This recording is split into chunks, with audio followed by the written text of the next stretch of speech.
Hey there, good morning or good afternoon, depending on where you are in the world, or good evening. It's Monday, the 21st of January, and we're doing day 21 of the 28 days series of inspiration.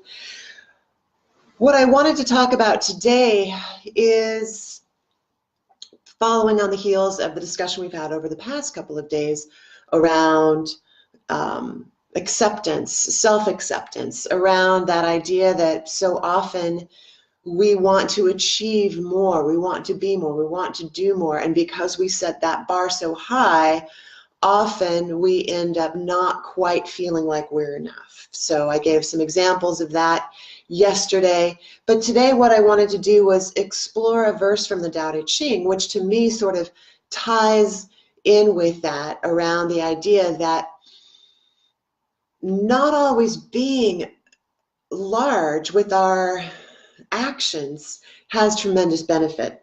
So today I'm using the Wayne Dyer's Change Your Thought, Change Your Life version of the Tao Te Ching. So let me dive on in.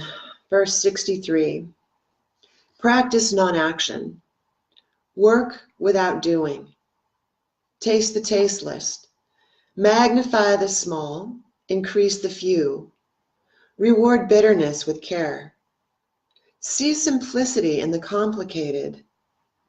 Achieve greatness in little things. Take on difficulties while they are still easy. Do great things while they are small. The sage does not attempt anything very big and thus achieves greatness. If you agree too easily, you will be little trusted. Because the sage always confronts difficulties, he never experiences them. So for me, this really is an example of taking things step by step. If you have a big project that you're working on, break it down into smaller pieces and be content with what you have done. Be content with what you do achieve in those small steps, and know that as you work in these small steps, you move towards creating a greater whole. And I particularly like this line of, the sage does not attempt anything very big and thus achieves greatness. So to me, that doesn't mean that you're not going to work at taking on big tasks, big projects. It means that willingness to break it into parts and then being content with what we do each step of the way. So if you think about those high bars that we set for ourselves in this process of wanting to achieve, and you use the metaphor of a high jumper, the high jumper doesn't start out jumping over the highest bar that he or she could ever imagine. They start out small. And as they achieve that small step, then that bar goes higher. And they have the confidence that they can jump over that next bar because they jumped over the last one. And they don't hurt themselves in the process because they haven't tried to jump over an unachievably high bar.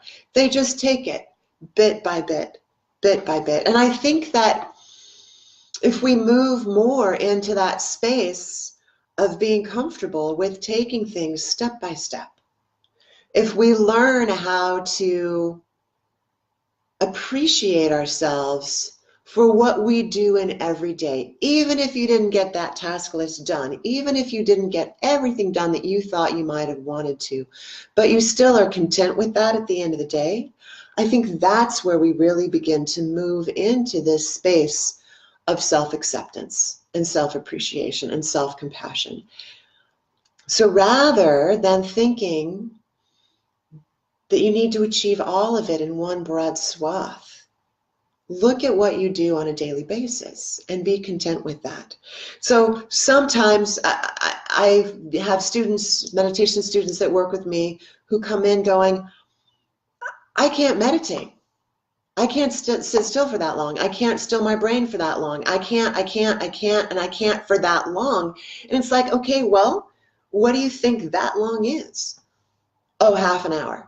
Well, of course, if you're starting out, it's going to be really freaking hard to sit still and to have a still brain for half an hour, especially when it's scientifically shown that our brains tend to wander almost every minute or less. So people have these preconceived notions of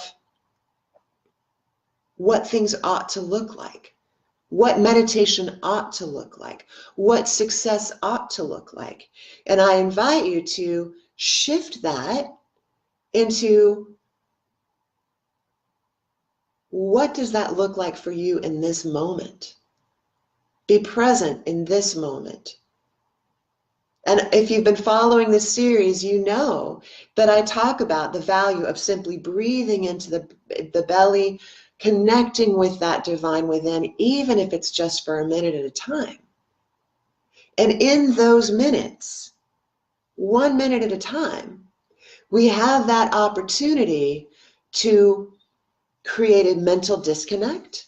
So if you're spinning and you're thinking, oh my gosh, I've got this huge project and I can't get it done and it's just feeling overwhelmed and da-da-da-da-da-da-da, take that minute to breathe into the belly. Take that minute to be present with yourself and know that at that moment, you are enough. And once you break that cycle that often gets spun up out of fear or spun up because of what we perceive other people want from us rather than what we have to offer, then we can settle in and we can refocus and we can re-energize our motivation for that project that we're working on. So again, going back to this, the very first line of this verse 63, practice non-action.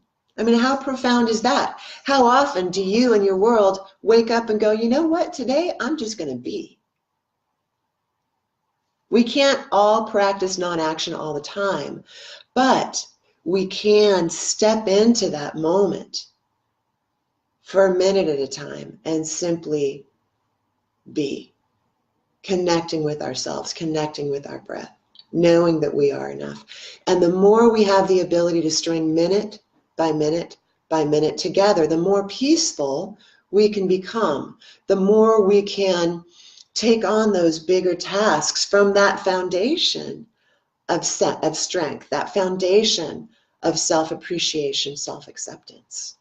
And again, as I've talked throughout this entire series, building that foundation first is the way to sustainably extend out to other people.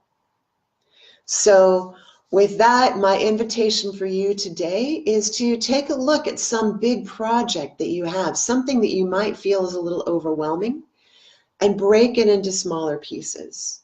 Or if in the midst of that project, take a moment, take a minute, 30 seconds, whatever it might be, to just drop your gaze, breathe into the belly, and connect with that divine within. Connect with that inner wisdom so that you have that internal support to help you move through the rest of the project. So happy Monday. Have a fantastic week. I look forward to talking with you again tomorrow. And enjoy your day. And think about making all of those big projects small, step by step. Take care. See you later. Bye-bye.